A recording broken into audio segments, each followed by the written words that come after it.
నాన్న, మనం ఏదో చాలా గొప్పవాళ్ళం అని కాదు. ఒక మహానుభావుడి కడుపున నేను పుట్టాను, నా కడుపున మీరు పుట్టారు.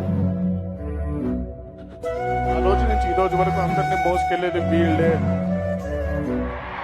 బ్రతుకున్నంత వరకు ఘన అభిమానులు జాగ్రత్త.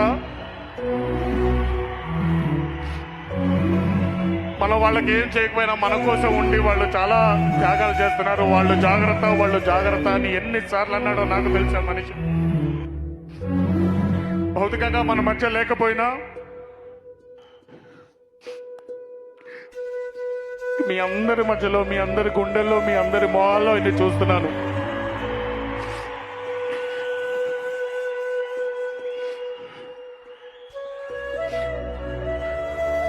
మా నాన్నకి ఇచ్చిన మాటే మీ అందరికి ఇస్తున్నాను ఈరోజు.